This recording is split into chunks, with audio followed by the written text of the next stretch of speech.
Saudara-saudara kaum muslimin rahimakumullah. Pada pertemuan kali ini kita akan membicarakan riwayat Nabi Allah Ibrahim alaihi salam. Beliau termasuk salah satu dari 5 orang rasul yang merupakan kelompok yang dikenal dengan ulul azmi, yaitu para rasul yang dinilai mempunyai kelebihan di dalam keutamaan, ketabahan, keuletan, dan sikap istiqomah di dalam berjuang. Jumlahnya ada 5, yaitu Nabi Nuh, Nabi Ibrahim, Nabi Musa, Nabi Isa, dan Nabi Muhammad alaihi wassalatu wassalam. Sebagaimana yang kita maklum bahwa Nabi Allah Ibrahim alaihi salam lahir pada masa pemerintahan Raja Namrud laknatullah alaih.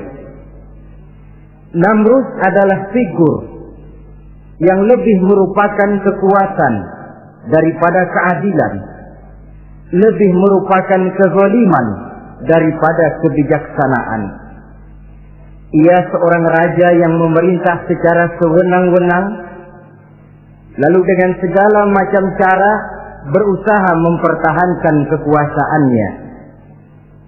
Itu sebabnya di hari-hari menjelang kelahiran Nabi Allah Ibrahim alaihi salam, entah oleh karena rasa takut dan khawatir akan munculnya orang-orang yang dapat menumbangkan kekuasaannya, entah karena bisikan ahli nujum atau dukun-dukun yang memang banyak mengelilingi istananya, ia memutuskan untuk membunuh seluruh bayi yang dilahirkan dalam bentuk laki-laki.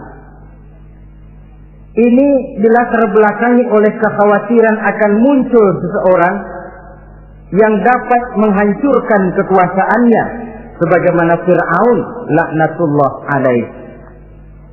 Itulah sebabnya di zaman sebelum Nabi Ibrahim dilahirkan, Raja Namrud membuat peraturan. Apabila seorang ibu melahirkan bayi laki-laki, bunuh bayi itu.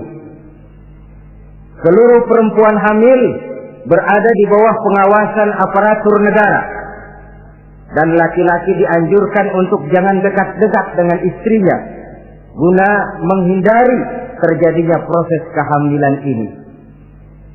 Entah berapa ratus bahkan berapa ribu bayi laki-laki yang jadi korban tanpa dosa dari sebab kelaliman pemerintahan Raja Namrud laknatullah alaih ini.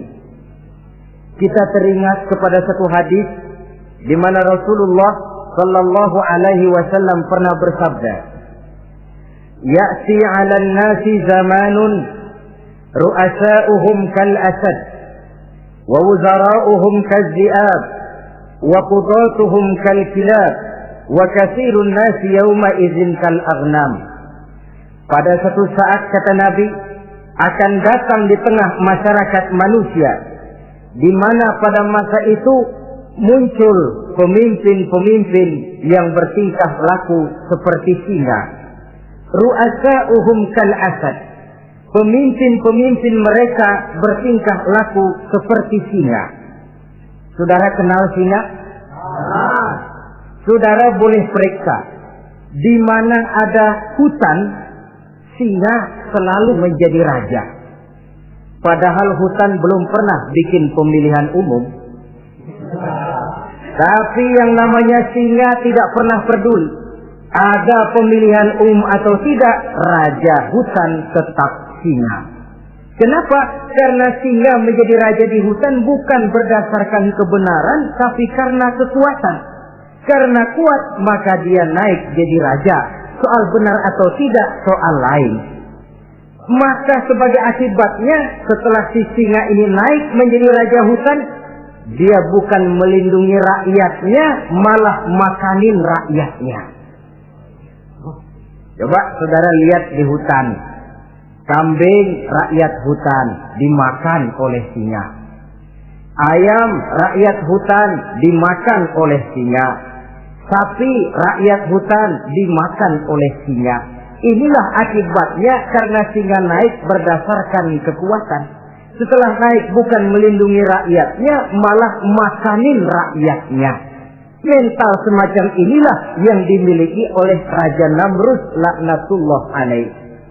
Cuma karena rasa ketakutan akan datang orang yang akan menumbangkan kekuasaannya, maka seluruh bayi laki-laki harus dibunuh tanpa dosa apapun.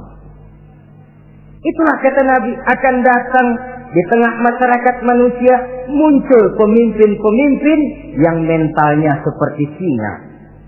Nah, kalau yang jadi pemimpin sudah seperti singa, wa wuzara'uhum kazzi'ab, yang jadi wazir, yang jadi menteri kata Nabi, lagunya seperti serigala. Nyetel ini, tapi serigala. Apa serigala itu? Saudara tahu dalam dongeng anak-anak, serigala itu kan binatang yang paling licik. Untuk terang-terangan dia tidak berani karena tidak punya kekuatan seperti sang singa. Maka dia pakai ilmu kelicikannya. Serigala itu kalau ingin makan daging ayam, pakai bulu ayam. Kalau kepengen makan daging kambing, pakai bulu kambing. Pendeknya, serigala binatang yang menghalalkan segala macam cara asal tujuan tercapai. Itulah serigala. Lambang dari sifat kelicikan. Lempar batu, sembunyi tangan. Pengen makan daging ayam, pakai bulu ayam, nyaruh jadi ayam. Pengen makan daging kambing, pakai bulu kambing, nyaruh jadi kambing.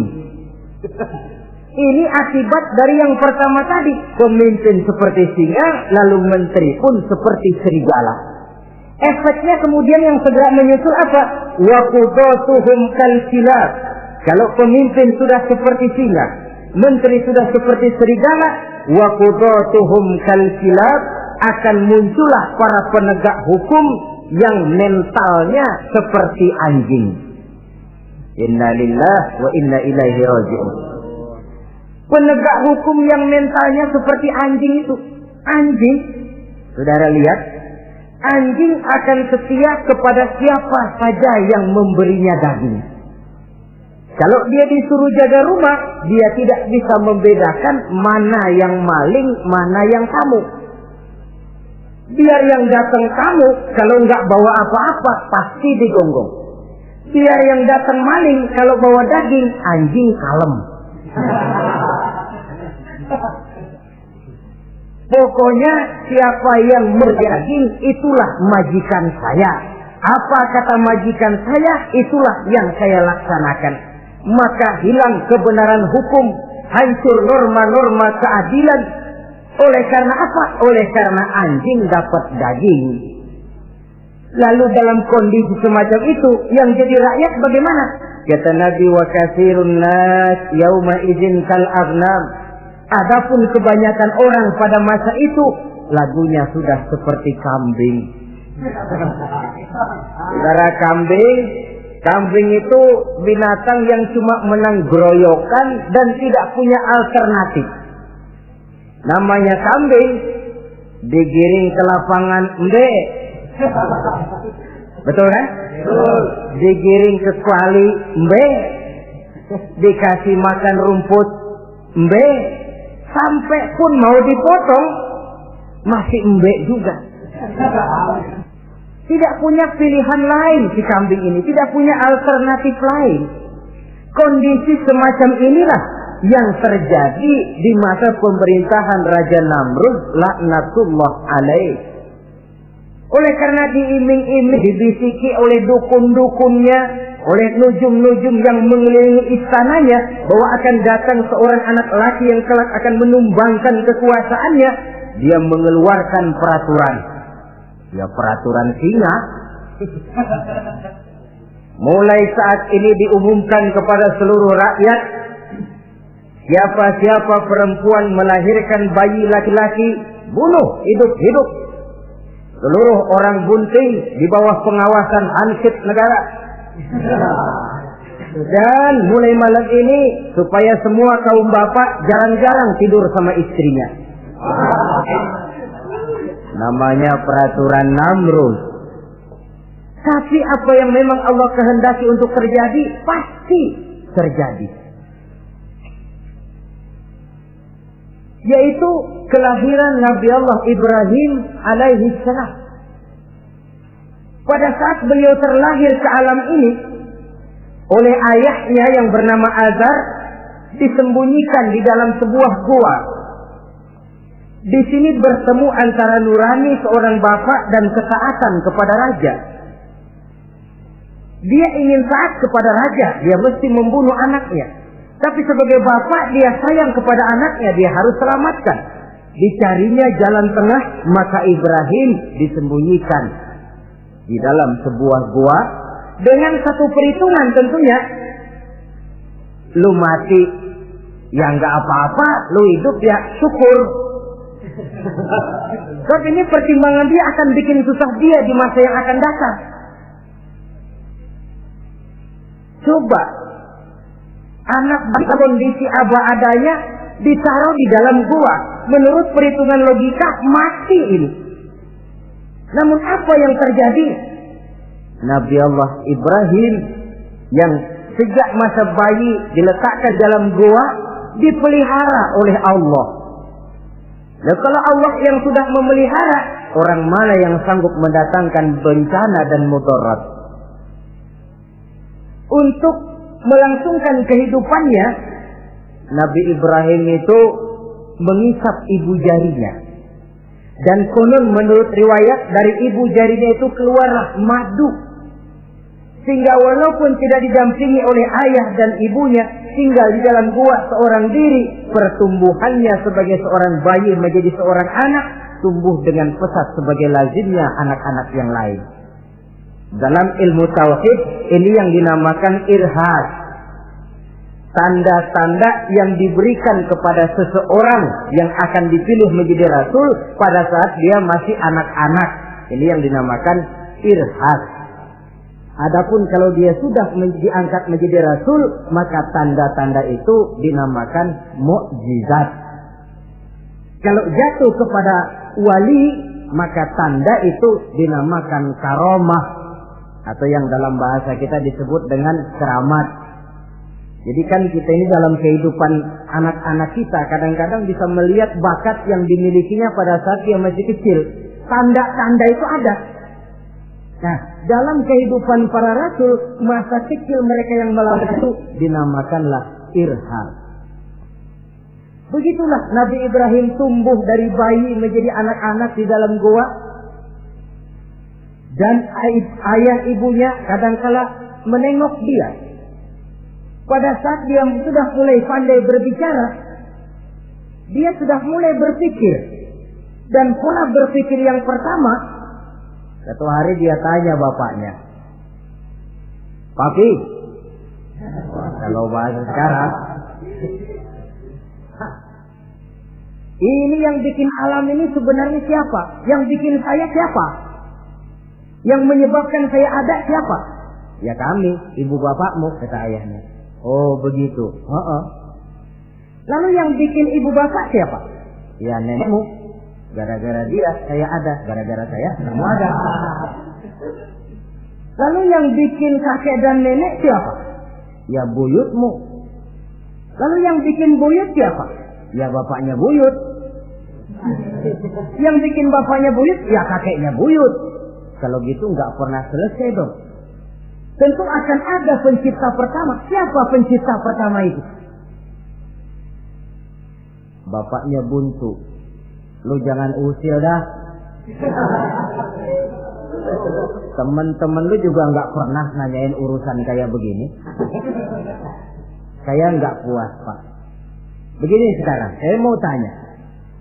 Ini kaum kita nyembah apa? Nyembah berhala. Nah yang bikin berhala itu siapa? Saya, bapakmu, Azar. Kaum kita menyembah berhala. Ini bapak. Kenapa nggak nyembah bapak aja kok tanggung-tanggung?" Jawaban ayahnya tidak membuat ia jadi puas. Terus merenung siapa gerangan pencipta pertama, siapa gerangan yang patut disembah dengan sebenarnya, siapa gerangan pencipta alam semesta ini. Bila malam datang, dia melihat bintang gemintang bertabur menghias cakrawala. Dia berkata, ini yang patut dianggap Tuhan, tinggi, terang, benderang. Tapi manakala besok pagi bintang tenggelam, dia pun bilang, la uhibbul afilin. Saya tidak suka kepada yang tenggelam. Masa Tuhan tenggelam? Ketika malam datang, bulan pun terbit. Nah, ini barangkali yang Tuhan. Ini lebih besar dari yang semalam. Tapi bila bulan pun terbenam, lagi-lagi dia bilang Tuhan tidak mungkin terbenam. Lalu bila matahari terbit, nah ini enggak salah lagi. Ini lebih gede dari yang dua-dua kemarin. Ini pasti Tuhan. Dan manakala matahari terbenam, dia pun berkata, Tuhan tidak akan pernah terbenam. Perjalanannya mencari Tuhan ini bisa saudara baca dalam surah Al-An'am ayat 76 sampai dengan ayat 79. Sampai Allah memberikan petunjuk kepadanya, mengangkatnya menjadi seorang rasul dan menyampaikan misi dakwahnya. Saudara-saudara kaum muslimin rahimakumullah. Dakwah yang pertama dilaksanakan tentu kepada bapaknya, kemudian kepada kaumnya. Secara psikologis ini kan makan nasi. Coba, kalau kita harus nasihatin orang lain yang tidak ada hubungannya dengan keluarga, barangkali biasa saja. Tapi nasihatin bapak sendiri, ini kan makan nasi. Mau didiamkan saja, batil dan sesat. Mau diceramahin bapak sendiri. Tapi bapak tinggal bapak, kewajiban melaksanakan dakwah jalan terus.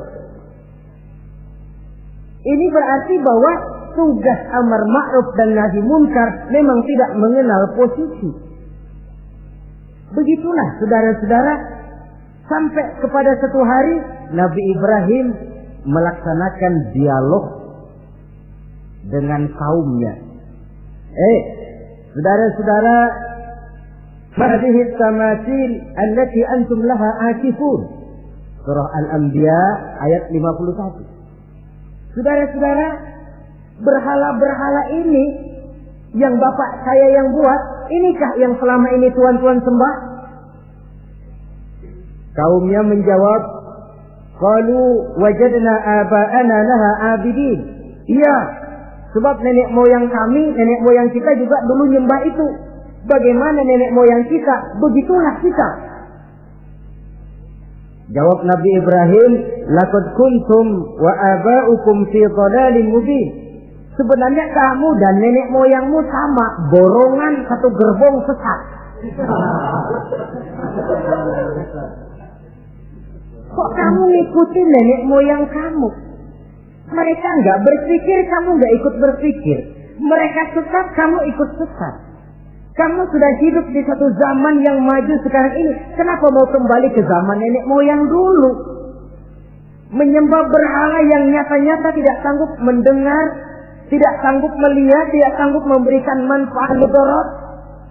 Pokoknya kalau kamu tidak tinggalkan berhala-berhala ini, satu saat pasti akan saya sikat dan saya hancurkan. Jadi saudara-saudara, prinsip dakwah itu memang tentu harus bil hikmah wal mau'izatil hasanah, dengan bijaksana dan dengan nasihat-nasihat yang baik. Tapi kalau sudah mencegah suatu kemunkaran, kata Nabi, man ra'a minkum munkaran falyughayyirhu biyadihi. Siapa di antara kamu yang melihat suatu kemunkaran, hendaklah dia berusaha merubah dengan kekuatan tangannya. Kalau dengan tangannya dia tidak sanggup, fabilisani, hendaklah dengan lidahnya. Kalau itu pun dia tidak mampu, fabiqalbi, hendaklah dalam hatinya. Dan mencegah suatu kemungkaran dengan hati, itulah nilai iman yang terendah adanya. Nabi Ibrahim melihat bahwa watak menyembah berhala ini sudah berurat dan berakar. Kenapa? Mereka mengembalikan itu kepada kebiasaan dan tradisi nenek moyang. Sama juga di zaman kita sekarang ini. Sudah kita menegakkan tauhid, membina sebersih-bersih iman, menegakkan semulus-mulus tauhid. Ada juga kelompok orang yang mau mengembalikan kita ke zaman nenek moyang. kejaman animis, menghidupi tradisi nenek moyang dalam hal ibadah, dalam hal ubudiyah, tentu merupakan langkah kemunduran adanya. Dan ini bukan barang baru. Umat Nabi Ibrahim sudah memberikan contoh. Kenapa kami menyembah berhala? Sebab nenek moyang kami menyembah berhala. Nabi Ibrahim jawab gampang aja. Iya lo borongan, sekerbong, lempeng semua sesat. Kaum muslimin rahimakumullah. Dan bukan cuma kata, dibuktikan oleh Nabi Allah Ibrahim. Begitu Raja Namrud menurut satu riwayat bersama para tentaranya pergi berburu, Nabi Ibrahim ngintip-ngintip. Begitu Namrud keluar, beliau masuk. Kalau istilah kita, ke tempat Namrud ibadah, ke masjidnya dah. Di mana di situ tersimpan seluruh berhala yang mereka sembah, dari yang paling gede sampai yang paling kecil. Nabi Ibrahim masuk bawa kampak. Seluruh berhala-berhala yang ada di tempat itu habis dikampakin, hancur berantakan. Kecuali berhala yang paling gede, itu ditinggalin, nggak diapa-apain, dan kampaknya ditaruh di tangan berhala yang paling gede. Memang kebetulan tangannya lagi teracung begini, digantungkan kampak di situ. Nabi Ibrahim keluar. Adapun Namrud, ketika dia pulang dari perburuannya, mau melaksanakan ibadah, bukan main terkejutnya melihat Tuhannya berantakan.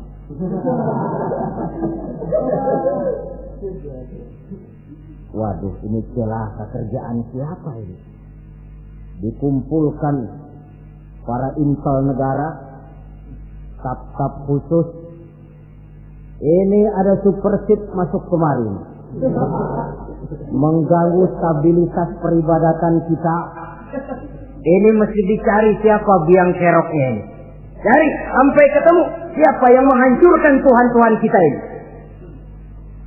Intel pun disebar. Ada yang ke kota, ada yang ke desa, ada yang pokoknya ke seluruh penjuru. Sampai ada yang desas-desuskan. Tuan Raja, gimana? Saya dengar selentingan berita. Berita apa? Pada waktu Tuan Raja pergi berburu, seorang anak muda bernama Ibrahim masuk ke tempat ibadah kita. Barangkali dia yang menghancurkan patung-patung kita. Kalau begitu cari, tangkap Ibrahim, tangkap. Panggil kepala intel.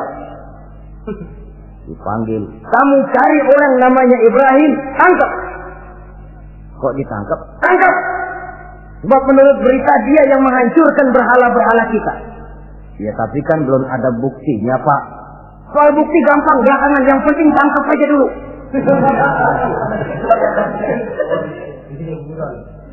Ini supersip ini. Saudara-saudara, dicarilah Nabi Allah Ibrahim, ketemu, dihadapkan kepada Raja Namrud, disidang di pengadilan terbuka, disaksikan orang banyak, dibuka oleh Raja Namrud. Sidang luar biasa dalam rangka memeriksa dan mengadili tertuduh Ibrahim. Dengan ini kami buka, kami nyatakan dibuka untuk umum. Terdakwa supaya dibawa ke dalam ruangan sidang. Dihadapkan Nabi Ibrahim. Nama Ibrahim. Orang tua. Tuduhan menghancurkan berhala. Hadza bi alihatina ya Ibrahim. Hai Ibrahim, benarkah kamu yang menghancurkan Tuhan-Tuhan kami? Siapa bilang? Ada berita yang sampai kepada kami. Ketika kami keluar, kau masuk ke tempat kami ibadah. Ngaku aja dan aku. Daripada urusan jadi panjang, mendingan ngaku aja dah. Kata Nabi Ibrahim, enggak. Bal fa'aluhu kabiruhum hadha. Yang menghancurkan berhala-berhala Tuhan, berhala yang paling besar ini. Yang paling besar ini. Besarnya nunjuk ke patung, ininya nunjuk ke dirinya. Kafiruhum kepada berhala, hadza kepada dirinya sendiri. Wah, enggak, kata Nabi Ibrahim. Setahu saya enggak semua berhala hancur. Saya dengar yang paling gede enggak apa-apa. Ya. Dan ada kampak di tangannya. Kali yang gede tuh iseng. Jadi yang kecil-kecil ini dikampakin semua sama yang gede. Buktinya kampak masih ada di tangannya, kok tanya aja dia. Kata Namrud, Ibrahim, kamu sudah gila apa? Kenapa? Masa saya disuruh nyembah berhala, disuruh nanya berhala? Jadi nggak bisa jawab dia, nggak bisa jawab. Nah kalau nggak bisa jawab, kenapa disembah? Yang gila saya apa sampean?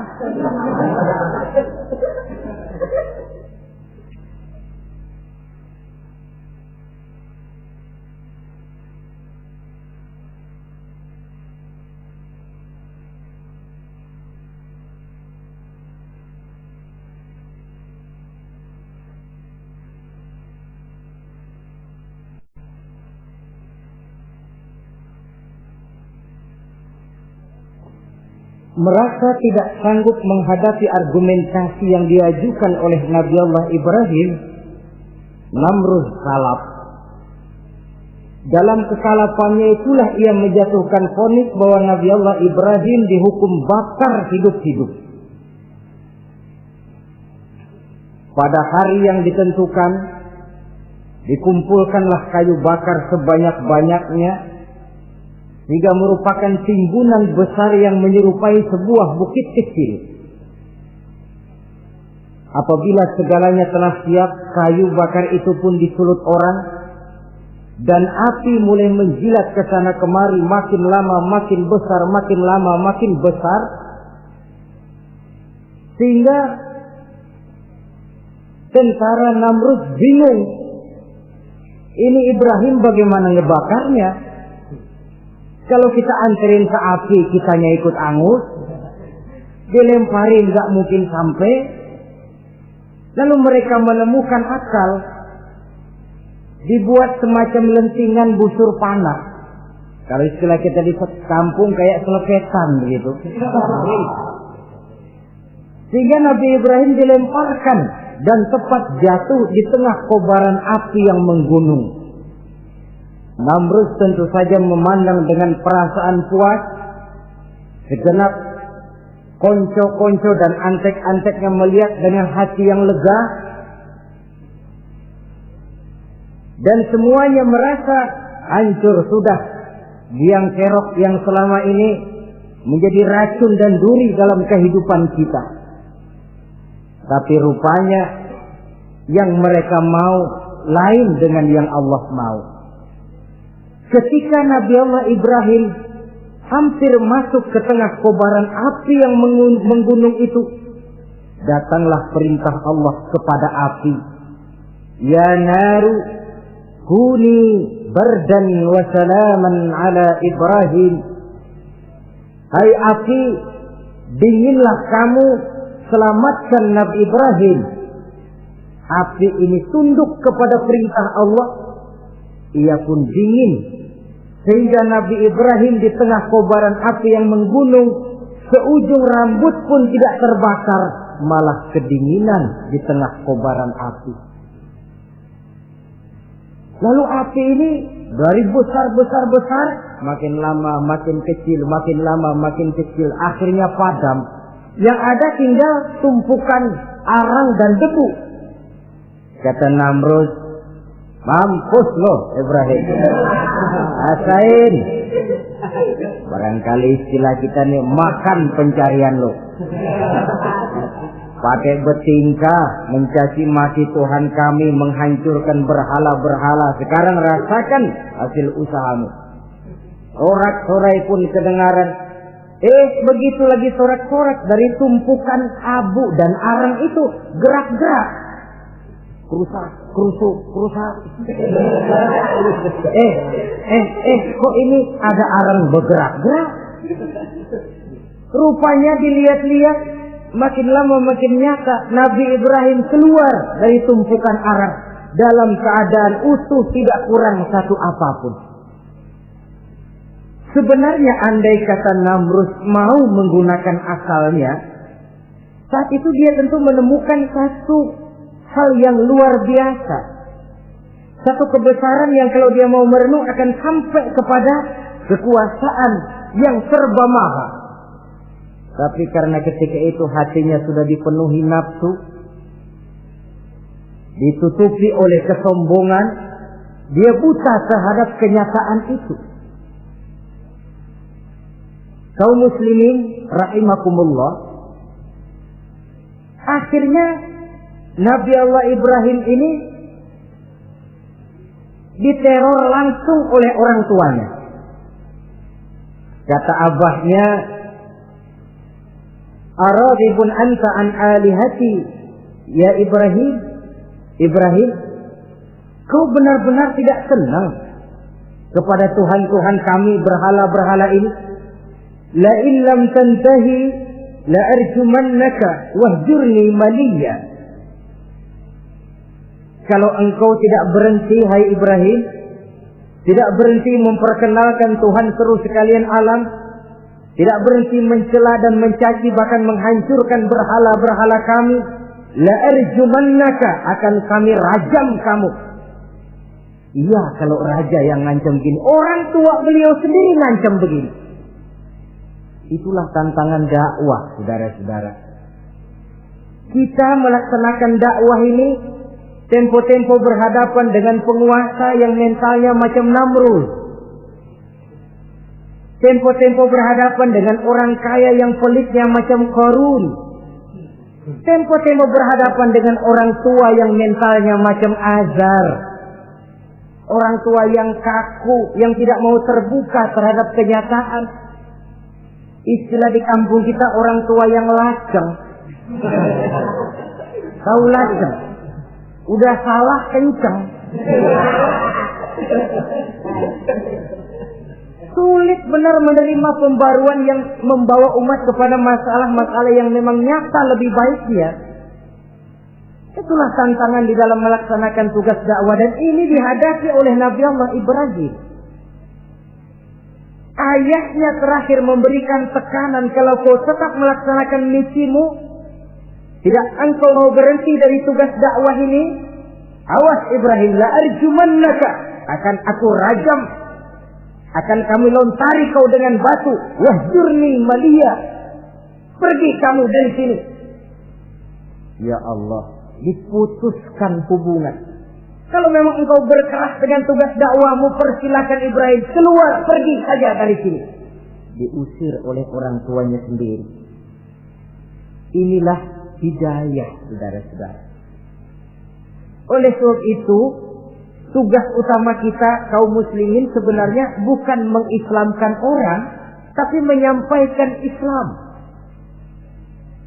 Tugas kita ialah menyampaikan Islam, bukan mengislamkan orang.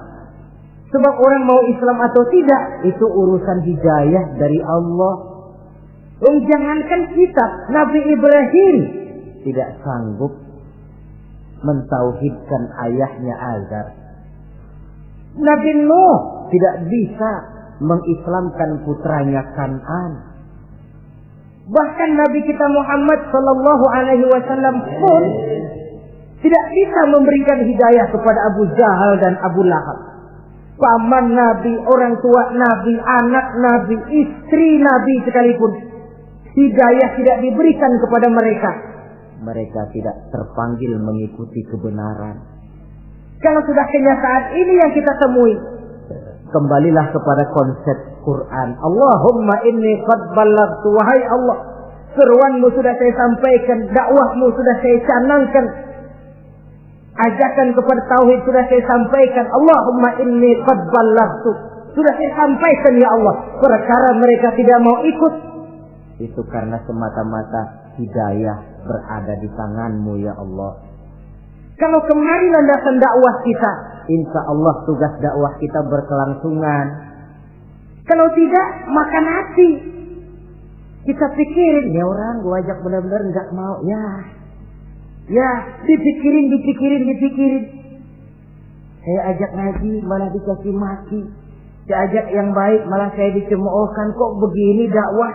Akhirnya dipikirin, sakit jantungan. Sudah orang nggak kena kita ajak beriman, kita sendiri makan ke dalam. Itulah Quran meletakkan konsepsi dasar, sampaikan dakwah dengan baik, bil hikmah wal mau'izatil hasanah wajadilhum billati hiya ahsan. Kalau ternyata metode sudah baik tapi orang tidak juga mau beriman, tanamkan dalam hati, Allahumma inni qad ballaghtu. Ya Allah, tugas saya cuma sekedar menyampaikan. Perkara mereka tidak mau, saya sudah menyampaikan, ya Allah, terserah hidayahmu. Kelapangan jiwa akan kita temui di sana. Entah berhadapan dengan penguasa yang punya mental kayak Namrud, bertingkah laku sewenang-wenang, aji mumpung, mentang-mentang kuasa lalu saenake dhewe, menghitamkan yang putih, memutihkan yang hitam menurut seleranya saja. Entah berhadapan dengan orang kaya yang punya mental seperti Qarun, makin kaya tapi makin bakhil, atau berhadapan dengan orang-orang tua yang punya tingkah laku seperti Azar. Diperlukan sikap lapang dada untuk menyampaikan risalah Islam ini. Terhadap reaksi keras dari abahnya ini apa? Kata Nabi Ibrahim. Surah Maryam ayat 47 menjelaskan, Salamun alaika sa'astaghfiru laka rabbi innahu kana bi hafiyya wa a'tazilukum wa ma ta'buduna min dunillah. Kalau memang begitu Abah, salamun alaika. Oke Abah, selamat jalan. Marilah kita tempuh jalan kita masing-masing. Saya memang anak Bapak, tapi tauhid adalah prinsip. Allah Tuhan saya. Ini prinsip. Kalau Bapak tidak mau mengikuti seruan saya, padahal saya sayang kepada Bapak, saya cinta kepada Bapak, saya tidak ingin Bapak bersekutu dengan setan, saya tidak ingin Bapak menemani setan di dalam neraka, saya ingin menyelamatkan Bapak. Tapi ini rupanya vonis Bapak, hendak merajam saya, mengusir saya dari sini. Oke Bapak, salamun alaika, selamat jalan. Sa'astaghfirullah, saya akan memohon ampun kepada Allah untuk Bapak. Memohon ampun. Jadi walaupun dalam Islam kita berbeda akidah dengan orang tua, tetapi kewajiban untuk berbakti tidak menjadi putus karenanya. Dalam surah Luqman dijelaskan, apabila kedua orang tuamu memaksamu untuk menyekutukan Allah, jangan taati. Tetapi sungguh pun demikian, wa sahibhuma fid dunya ma'rufa. Tetaplah engkau pergauli keduanya di dunia ini secara baik. Toleransi yang besar ditunjukkan oleh Islam. Dan lebih besar lagi dilaksanakan oleh Nabi Allah Ibrahim. Sungguh pun Bapak sudah mengusir saya, menolak mentah-mentah ajaran tauhid, tetap juga menyembah berhala, tetap juga bersekutu dengan setan. Saya akan memohonkan ampun kepada Allah untuk Bapak. Wa atazilukum, saya akan menjauhkan diri dari apa yang Bapak sembah, dari apa yang kaum kita sembah selain daripada Allah. Bapak menyembah berhala, kaum kita ini menyembah berhala. Wa atazilukum, saya akan menyingkir dari semua itu. Selamat jalan Abah. Istilah kita goodbye my dear. Ini jalan yang membedakan saya dengan Abah. Jalan tauhid dan jalan syirik. Di sini kita harus berpisah. Walaupun dengan berat hati kita berpisah. Jadi keluarga dan akidah punya garis yang jelas.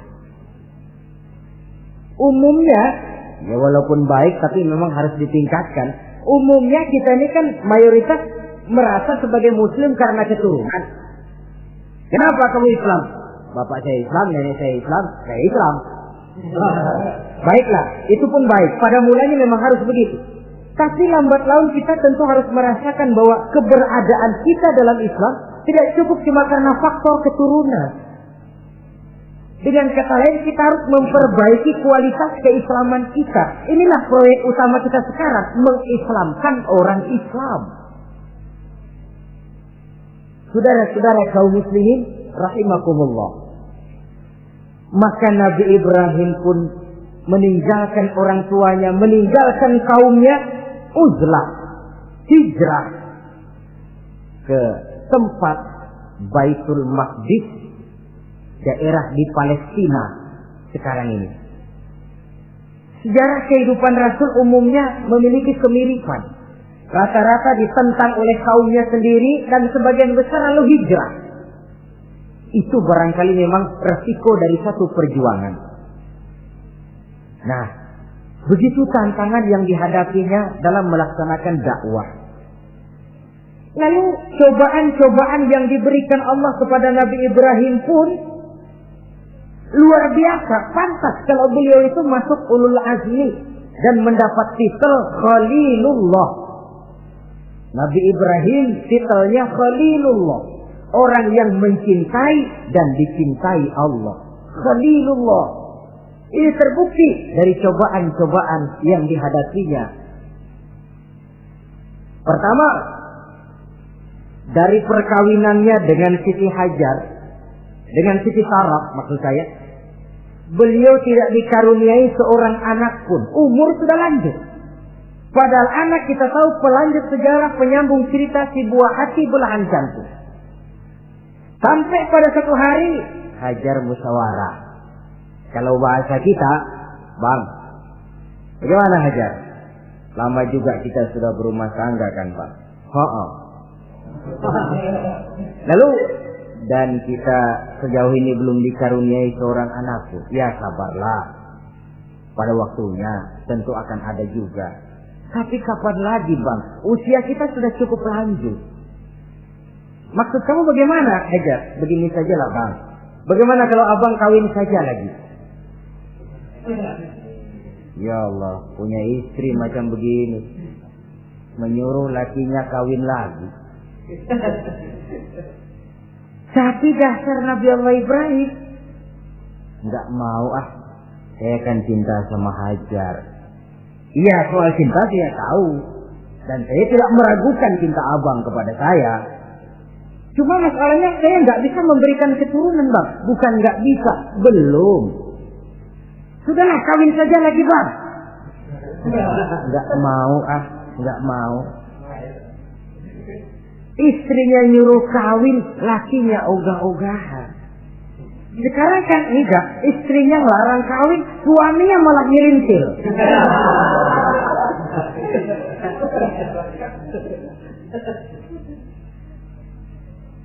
Sampai ketika didesak kata Ibrahim, ya kalau itu yang syarat Hajar mau, biarlah, jadilah. Saya mau kawin lagi dengan syarat kau yang mencarikan istri untuk saya itu. Oleh Siti Hajar dipilihkan Siti Sarah. Kawinlah Nabi Ibrahim dengan Sarah. Dari Sarah ini beliau dikaruniai seorang putra bernama Ismail alaihi salam. Nah, cobaan datang untuk menguji Khalilullah ini. Hai Ibrahim, kau cinta kepadaku, kata Allah, seolah-olah setelah kau punya anak, masuk rasa cinta anak ke dalam hatimu. Allah mau buktikan mana cintamu yang lebih besar, kepada anakmu atau kepada aku, kata Allah. Maka turun perintah untuk menyembelih anaknya sendiri. Satu riwayat menceritakan bahwa latar belakang perintah menyembelih anak ini sebenarnya gara-gara Nabi Ibrahim juga ketelepasan ngomong. Beliau pernah menyembelih 300 ekor onta dan 1000 ekor kambing. Dagingnya dibagikan kepada fakir miskin, dilaksanakan penyembelihan itu untuk mendekatkan diri kepada Allah. Dekat. Tidak cuma manusia, malaikat kagum, dipuji Nabi Ibrahim. Bukan main Ibrahim, kaya berani. Ya kalau miskin berani nekat kali. Ini kaya berani menyembelih 300 unta, 1000 kambing, dagingnya disedekahkan kepada fakir miskin. Luar biasa Ibrahim. Ketika dipuji orang banyak itulah beliau timbul sifat manusianya. Apa kata beliau? Saya mah jangankan kambing sama unta, anak juga kalau saya punya disuruh potong, saya potong untuk mendekatkan diri kepada Allah. Kenapa ketelepasan ngomong begitu? Sebab waktu itu belum punya anak, ngomongnya enak. Sama juga kita, gue mah kalau punya motor siapa juga ketemu di jalanan gue boncengin. Lagi belum punya. Kalau udah punya lain gayanya. Itu biasa itu omongan orang belum kaya emang begitu.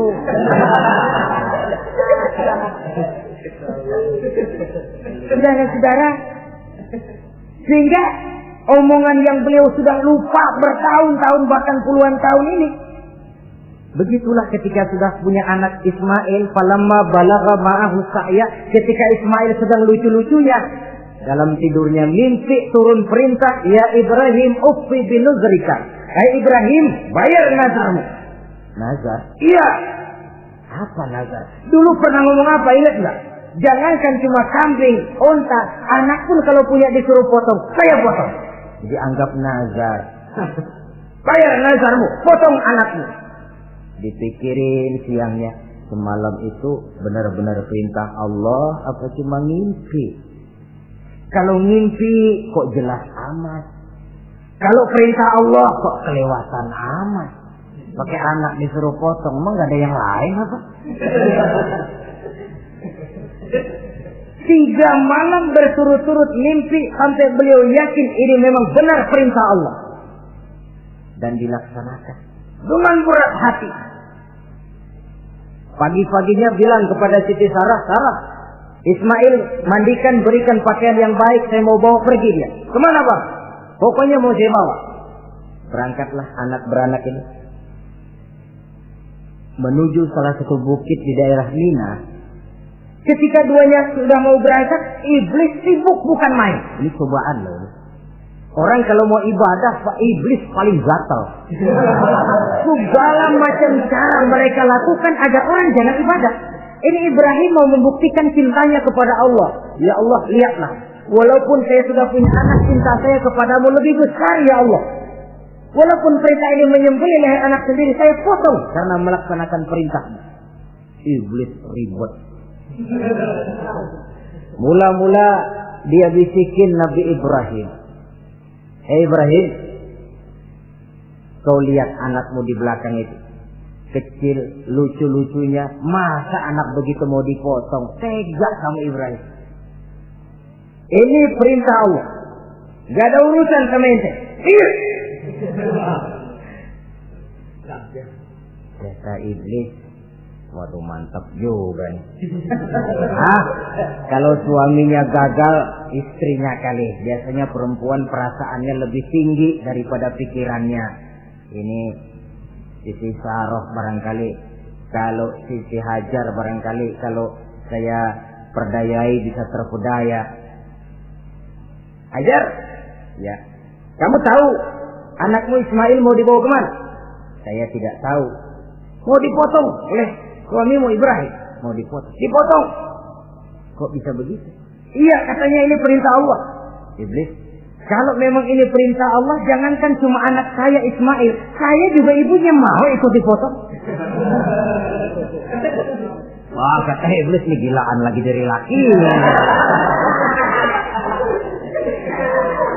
Saya kira karena perempuan bisa barangkali dilemahkan semangatnya, saya tidak. Ismail nih masih kecil kali ini, gampang dikelecehin. Ismail, kau mau dipotong oleh ayahmu? Dipotong. Dipotong. Kok bisa begitu? Katanya perintah Allah. Kalau memang ini perintah Allah, saya siap. Iblis mau ngomong lagi, Nabi Ibrahim Ismail ngambil batu disambitin iblis. Izhab ya la'in, pergi, laknat terkutuk kamu. Nyambitinnya itu sampai sekarang jadi ikutan dalam salah satu pelaksanaan ibadah haji yang disebut zumrah, melontar. Itu simbol permusuhan abadi antara manusia dengan iblis. Jadi kalau ada orang mau berbuat baik, iblis itu datang dari 3 penjuru. Dari bapak, dari anak, dari istri. Kadang-kadang bapaknya nggak kena, istrinya dibujukin. Laki lono sok loyar menyumbang masjid.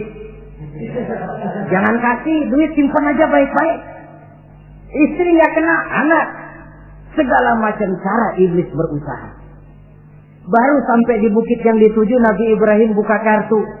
Ismail, abah diperintah Allah menyembelih lehermu. Bagaimana? Kerjakan apa jangan? Kalau memang itu perintah Allah, kerjakan abah. Insya Allah abah akan menemukan saya termasuk orang sabar. Ini jawaban anak soleh. Coba kalau jawaban anak pintar nggak soleh, bukan begitu. Ismail, saya disuruh motong lehermu. Bagaimana? Kenapa saya pak? Bapak aja yang tuaan potong.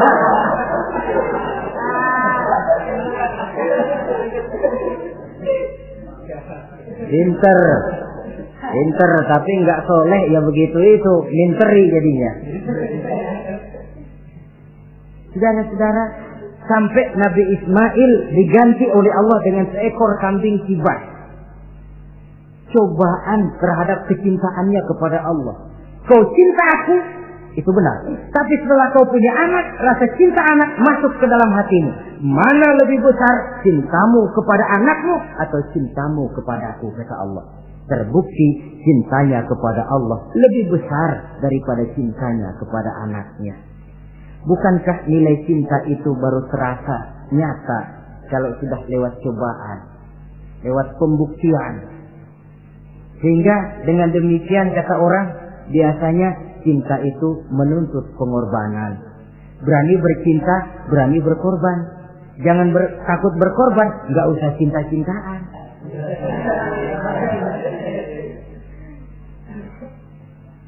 Saudara-saudara, sebab kalau orang sudah berbuat untuk sesuatu yang dicintainya, sangat boleh jadi si lemah akan jadi kuat, yang jauh jadi terasa dekat, yang takut jadi berani. Kalau orang sudah melakukan sesuatu untuk yang dicintainya. Seorang bapak karena cintanya kepada anaknya, dia rela pergi pagi pulang sore, peras keringat banting tulang supaya hari depan anaknya lebih baik daripada dia. Seorang suami yang cinta kepada istrinya, tidak soal dia kepanasan dan kehujanan, mencari yang sulit-sulit yang diinginkan oleh istrinya. Contoh paling dekat saja, kalau istrinya sedang mengidam, biar tengah malam buta minta mangga dan gak musim mangga, rusak-rusak suaminya cari mangga. Cinta memang membuat yang jauh jadi terasa dekat.